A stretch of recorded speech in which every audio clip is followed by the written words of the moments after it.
Hey guys, welcome back to my channel. आज हम पढ़ने वाले हैं डिस्प्लेसमेंट रिएक्शन के बारे में। मैंने अपने प्रीवियस वीडियो में कॉम्बिनेशन रिएक्शन और डीकम्पोजिशन रिएक्शन के बारे में बताया था। अब इस टॉपिक को स्टार्ट करने से पहले मैं आप लोगों को एक कहानी बताऊंगी छोटी सी।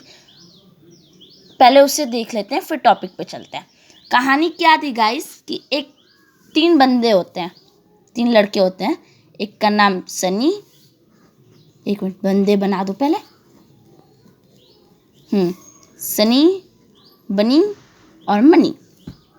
इन तीनों में सबसे ज़्यादा पावरफुल मनी था।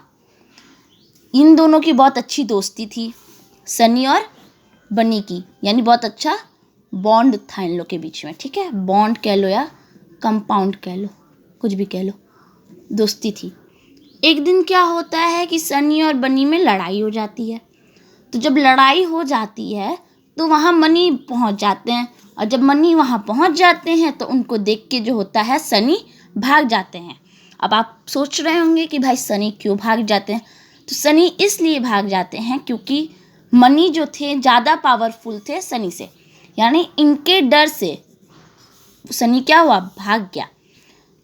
तो अब क्या हुआ, जब सनी भाग गया तो बनी और मनी का अच्छा बॉन्ड बन गया। ठीक है, अच्छी दोस्ती हो गई तीनों के बीच में अब। और ये क्या हो गया, ये साइड हो गया।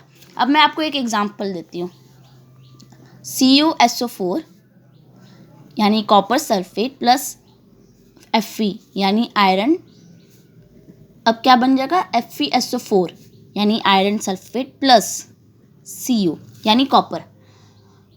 अब ये अगर आप देखेंगे तो कुछ आपको इसी तरह दिखेगा। अब मैं इनकी कहानी सुना देती हूँ, इनको क्या होता है। CuSO4 में बहुत अच्छी दोस्ती थी।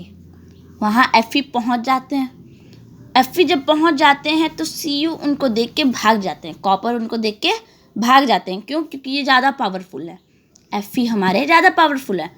अब क्या होता है, कुछ दिन के बाद FeSO4 क्या हो जाता है, दोस्त बन जाता है। यानी कॉपर जब भाग गया तो Fe क्या हो गया, दोस्त बन गया। तो FeSO4 दोस्त बन गया और कॉपर साइड हट गया।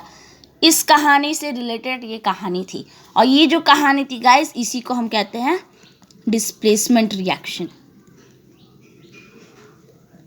डिस्प्लेसमेंट यानी डिस्प्लेस के नाम से ही पता चल रहा है कि भाई यहाँ कुछ एलिमेंट किसी एलिमेंट को डिस्प्लेस करेगा या उसकी जगह से हटाएगा।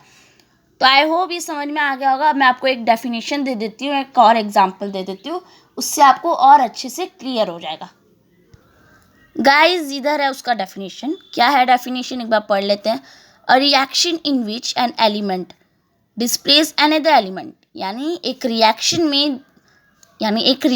में जब एक एलिमेंट किसी एलिमेंट को डिस्प्लेस कर देता है, यानी उसकी जगह से हटा देता है, which is in a compound, जो कि एक कंपाउंड में होता है। जिस एलिमेंट को वो डिस्प्लेस करता है ना फ्रेंड्स, वो एक कंपाउंड में होता है। जैसे सनी और बनी एक कंपाउंड में थे, CuSO4 कॉपर सल्फेट एक कंपाउंड में थे, वैसे ही वो भी एक कंपाउंड में होता है। और इसी रिएक्शन को हम कहते हैं डिस्प्लेसमेंट रिएक्शन।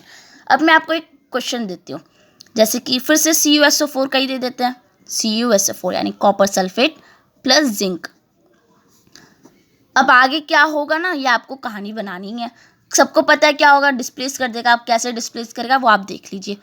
एक हिंट दे रही हूँ कि ये एक और बात थी गाइस, कि जो मैंने आपको कहा ना कि जो पावरफुल है, तो केमिस्ट्री में पावरफुल का मतलब होता है रिएक्टिव, यानी कौन सा सबसे एलिमेंट ज़्यादा रिएक्ट कर देता है। तो जिंक ज़्यादा रिएक्टिव है कॉपर के कंपैरिजन में, यानी ये ज़्यादा पावरफुल है। तो ये क्या बना देगा, जिंक सल्फेट। वीडियो को पॉज कीजिए, पहले लिख लीजिए और फिर आंसर मैच कर लीजिए। और क्या हो गया, Cu हो गया। रिएक्टिविटी सीरीज एक होती है गाइस, जिसमें पता चलता है कि कौन सा एलिमेंट सबसे ज़्यादा रिएक्टिव करता है और कौन सा सबसे कम। तो ये जो बॉन्ड होती है तो उसमें हमें एलिमेंट को देखना पड़ता है, दोनों एलिमेंट को देखना पड़ता है, और फिर हमें याद करना पड़ता है कि कौन सा सबसे ज़्यादा रिएक्टिव है। अगर ये वाला ज़्यादा रिएक्टिव है तो ये हटा देगा, अगर ये रिएक्टिव नहीं है तो ये नहीं हटाएगा। और ये क्या हो जाता, मान लीजिए अगर जिंक आपका ज़्यादा रिएक्टिव नहीं होता तो ये क्या हो पाता, CuSO4 रहता प्लस जिंक रहता, यानी जो यहाँ था वही यहाँ पे हो जाता, नो रिएक्शन हो जाता फ्रेंड्स। ठीक है। अब आप कहेंगे कि भाई रिएक्टिविटी सीरीज़ कैसे याद करें, इतना लंबा चौड़ा कैसे याद करें। तो तो उसके लिए भी मेरे पास एक ट्रिक है, मैं नेक्स्ट वीडियो में उसका बनाऊंगी। तब तक के लिए टेक केयर, बाय बाय, इतना समझ लीजिए। अगर आपको मेरी वीडियो अच्छी लगी हो तो लाइक, शेयर और सब्सक्राइब करना ना भूलें।